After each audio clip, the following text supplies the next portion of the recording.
욥기 30장 말씀입니다.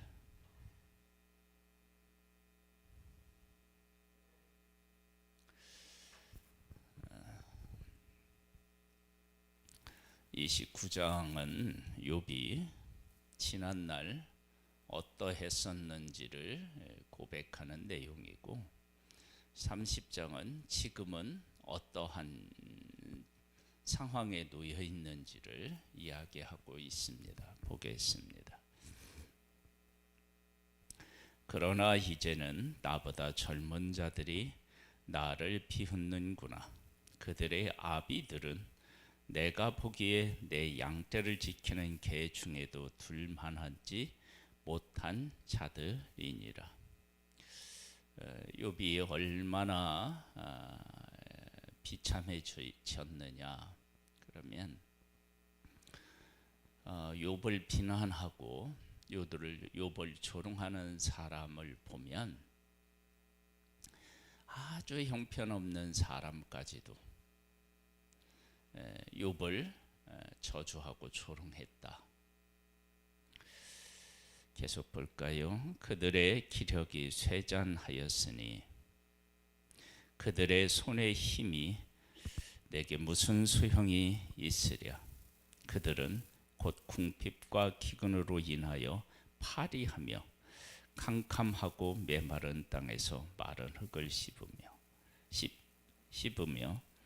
떨기나무 가운데에서 짠 나무를 꺾으며 대쌀이 뿌리로 먹을거리를 삼느니라.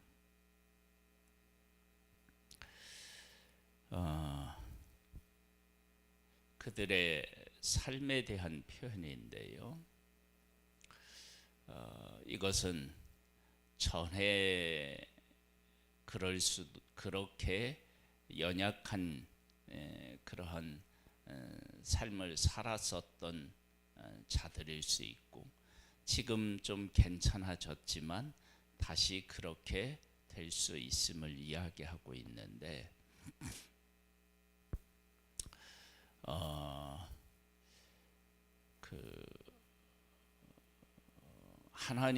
하나님하고 함께 이렇게 이제 살아가는 사람은 사람으로부터 공격을 받고 내가 초라해졌다 할지라도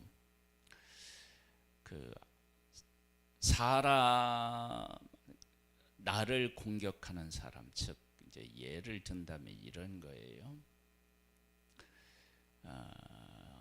다윗이 쫓기면서 사람들의 이렇게 막 저주를 받고 그럴 때 보복하지 않고 뭐라고 고백하느냐. 그러면 내가 지금 이렇게 당하는 이러한 것을 하나님이 지켜보시고 갚아주시기를 원한다. 그렇게 이제 고백을 하거든요.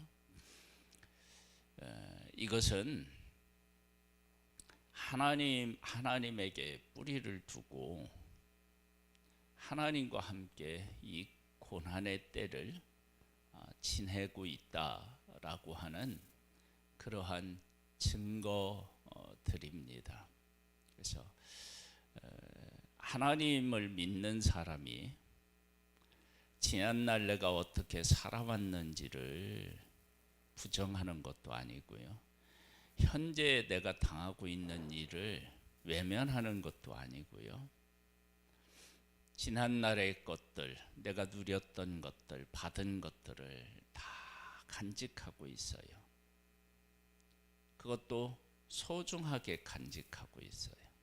내가 환난 가운데, 사람들의 비난하는 가운데서도 그걸 소중하게 가지고 있어요. 그것은 지난날 내가 하나님이 이것을 나에게 주셨다라고 하는 것에 믿음의 고백인 거예요. 그것이. 그리고 지금 내가 당하는 이 일들을 다 안 느끼는 게 아니라 다 이렇게 느끼지만, 지금 사람들이 나를 비난하고 조롱하는 그것에 떠밀려가는 것이 아니라 하나님께서 나라고 하는 존재를 다시 일으켜 세워서 나를 조롱하는 사람들을 하나님께서 심판하실 것이다 라고 하는 것에 대한 확신을 갖는다. 이것 또한 나라고 하는 존재를 하나님이 어떻게 보고 계시는지에 대한 고백인 것입니다. 무리가 그들에게 소리를 지름으로 도둑같이 사람들 가운데서 쫓겨나서 침침한 골짜기와 흙구덩이와 바위굴에서 살며 떨기나무 가운데서 부르짖으며 가시나무 아래에 모여 있느니라. 그들은 본래 미련한 자의 자식이요 이름 없는 자들의 자식으로서 고토에서 쫓겨난 자들이니라. 이제는 그들이 나를 노래로 조롱하며 내가 그들의 놀림거리가 되었으며 그들이 나를 미워하여 멀리하고 서슴지 않고 내 얼굴에 침을 뱉는도다. 이는 하나님이 내 활시위를 늘어지게 하시고 나를 곤고하게 하심으로 무리가 내 앞에서 굴레를 벗었음이니라. 자, 한번 보세요. 내가 이런 치욕을 당하고 있어요. 그런데 그런 치욕을 누가 당하게 하셨어요? 하나님. 하나님이 당하게 하셨을 때 이 내용을 우리가 다시 앞으로 가서 이 고백으로 이것을 해석해낼 수 있어야 돼요. 주신 이도 여호와시요 가져가신 이도 여호와시다. 그것은 곧 물질적인 것뿐만 아니라 내가 전에는 존경을 받았는데 지금은 조롱거리가 되었다. 그랬을 때 존경받게 하신 이도 여호와시요 조롱받게 하신 이도 여호와시다. 초대교회에 야고보가 있고 베드로가 있어요. 야고보는 누구죠?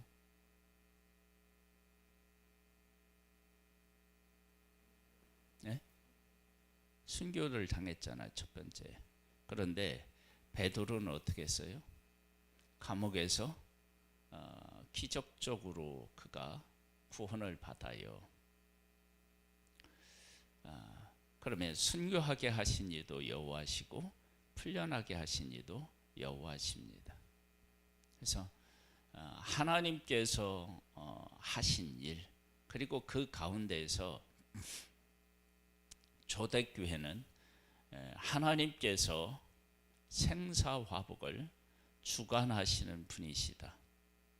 그것을 이야기하고 있는. 그러니까 야고보가 순교했을 때에는 그들을 죽인 사람이 승리한 것처럼 보였지만 베드로를 하나님이 다시 그 감옥에서 풀려나게 하심으로 이것은 하나님께서 야고보를 받은 것이고 베드로는 풀려나게 하신 것이고, 그래서 절대 주권자는 누구셔요?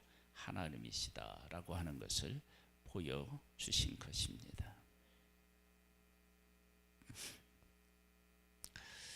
11절부터 다시 보면 이는 하나님이 내 활시를 늘어지게 하시고 나를 곤고하게 하심으로 무리가 내 앞에서 굴레를 벗었음이니라. 그들이 내 오른쪽에서 일어나 내 발에 덫을 놓으며 나를 대적하여 길을 애워싸며 그들이 내 길을 헐고 내 재앙을 재촉하는도다. 도울 자가 없구나. 그들은 성을 파기하고 그 파기한 가운데 몰려드는 것 같이 내게로 달려드니 순식간에 공포가 나를 애워싸고 그들이 내 품위를 바람같이 날려버리니 나의 구원은 구름같이 지나가 버렸구나. 이런 어려움을 날마다 사실은 겪게 되는 거죠. 이제는 내 생명이 내 속에서 녹으니 환난 날이 나를 사로잡음이라. 밤이 되면 내 뼈가 쑤시니 나의 아픔이 쉬지 아니하는구나. 그가 큰 능력으로 나의 옷을 떨쳐버리시며 나의 옷깃처럼 나를 휘어 잡으시는구나.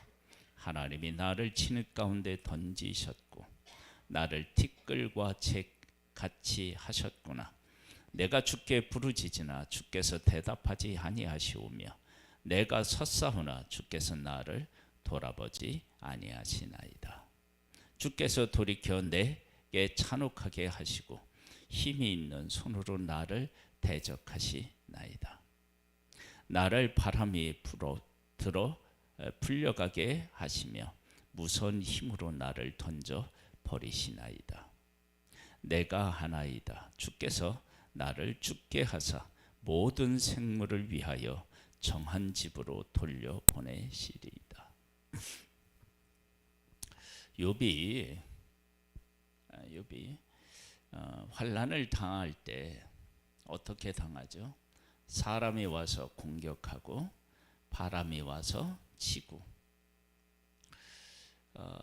그렇게 되었다라고 얘기하는 것은 사람이 등장하고 바람이 등장하고 뭐 이렇게 다 등장하는 것은 이것은 욥에게 있어서 이렇게 어디로 피해갈 곳이 없어요. 만일 사람이 그랬다 그러면 그 사람이 악해서 그렇겠지만 사람이 할 수 없는 바람이 와서 쳤다 그러면 이것은 하나님에게도 버림을 받고 사람에게도 버림을 받았다.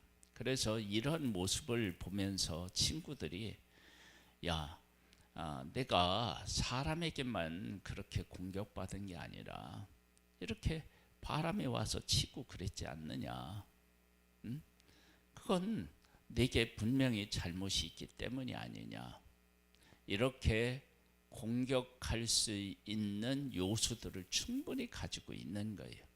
그런 공격을 받고 있고 또 여기에서 이제 보면 몸이 너무 아프고 쑤셔서 그 고통이 어떻게 해요? 견딜 수 없을 만큼 아프다는 거예요. 그런 상황에 놓여 있습니다. 이런 상황에 놓여 있을 때 지난날 내가 하나님과 함께 살았던 삶을 품고 그걸 귀하게 품고 있고 지금의 삶에서 그 아픔과 고통 속에서도 하나님의 회복을 바라고 있다. 그러면 이건 믿음의 승리자죠. 그러니까 믿음의 승리는요, 삶의 환경을 뒤바꿔서 그 문제가 완전히 해결된 것이 믿음의 승리가 아니고 그런 가운데에서도 내가 하나님을 고백하고 하나님과 함께 살아가는 것의 가치를 귀중히 여기는 것이 믿음의 승리입니다. 그런 믿음의 승리자가 될 수 있기를 주님의 이름으로 축복합니다. 그러나 사람이 넘어질 때에 어찌 손을 펴지 아니하며 재앙을 당할 때에 어찌 도움을 부르짖지 아니하리이까. 고생의 날을 보내는 자를 위하여 내가 울지 아니하였는가. 빈궁한 자를 위하여 내 마음이 근심하지 아니하였는가. 내가 복을 바랐더니 화가 왔고 광명을 기다렸더니 흑암이 왔구나. 내 마음이 들끓어 고요함이 없구나. 환난 날이 내게 임하였구나. 나는 햇살을 쬐지 않고도 검어진 피부를 가지고 걸으며 회중 가운데 서서 도움을 부르짖고 있느니라. 나는 이리의 형제요 타주의 버시로구나. 나를 덮고 있는 피부는 검어졌고 내 뼈는 열기로 말미암아 탔구나. 내 수금은 통곡이 되었고 내 피리는 애곡이 되었구나.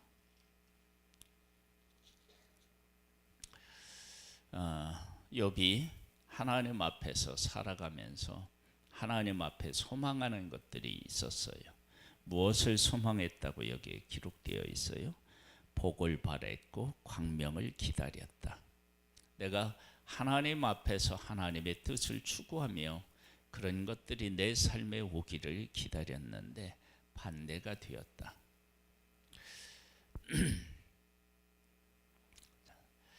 내가 하나님의 뜻을 추구하며 하나님께서 주시는 복을 바랬는데 도리어 환난이 왔어요.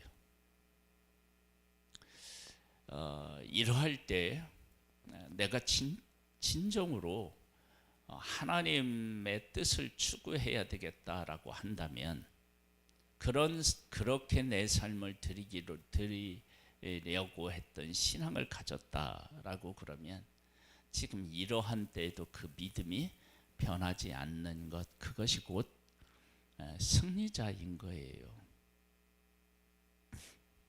그런데 이 승리가 어렵습니다. 우리가 이제 믿음으로 이렇게 견디고 살았을 때 환경이 변하고 하나님의 응답이 있으면 그러면 뭐 믿음으로 살아가는 일이 어렵지 않겠죠. 그런데 이렇게 믿음으로 살았는데 결과는 정반대처럼 내게 나타날 때 여전히 하나님을 바라보는 것. 그래서 예수님이 이 땅에 오셨을 때 넓은 길, 좁은 길 이야기할 때 좁은 문으로 들어가라. 그 길은 어떻게 해요? 길이 협착하다. 좁고 협착하고 그런 거예요. 그러니까 뭐냐면 좁은 문으로 들어갔는데 그 좁은 문이라고 하는 것이 통과하면 끝이 아니고 그 좁고 협착한 길을 어떻게 해야 된다는 거예요? 걸어야 된다는 거예요. 그게 좁은 문이에요. 그러니까 넓은 길은요, 넓은 문으로 들어가면 그 길이 넓은 거예요. 그런데 좁은 문으로 들어간다는 얘기는 그 길이 좁은 거예요. 좁고 험한 거예요. 그 길을 걷는 거예요. 그것이 곧 뭐라고요? 좁은 문으로 들어가는 거예요. 그러니까 지금 욥의 삶이 좁은 문으로 들어간 삶인 거예요. 그럼에도 불구하고 끝까지 믿음을 지키며 살아가는 것, 이게 믿음의 승리인 거예요. 그러니까 환경이 변하는 것이 아니라 내 마음이 변하지 않는 것이 믿음의 승리입니다. 이런 고백이 우리의 삶에도 있기를 소망합니다. 아버지 하나님, 우리에게 은혜를 베풀어 주셔서 구원하여 하나님에게 속한 자로 세워주신 하나님을 찬양하고 찬미합니다. 하나님께서 우리에게 복을 주실 수도 있고 우리의 것을 가져가실 수도 있습니다. 그러나 나를 단련하신 후에 내가 순금같이 나오리라고 욥이 고백한 것처럼 우리의 당하는 모든 일들을 통해서 하나님은 선하게 우리를 세우심을 믿고 끝까지 하나님을 신뢰하는 믿음의 승리자가 되기를 소망합니다. 오늘도 승리하는 하루가 되기를 소망하옵고 예수님의 이름으로 기도드립니다. 아멘. 하늘에 계신 우리 아버지여, 이름이 거룩히 여김을 받으시오며 나라에 임하옵시며 뜻이 하늘에서 이룬 것 같이 땅에서도 이루어지리이다. 오늘날 우리에게 일용할 양식을 주옵시고 우리가 우리에게 대지은 자를 용서한 것 같이 우리 죄를 용서하옵시고 우리를 시험에 들게 하지 마옵시고 다만 악에서 구하옵소서. 대개 나라와 권세와 영광의 아버지께 영원히 있사옵나이다.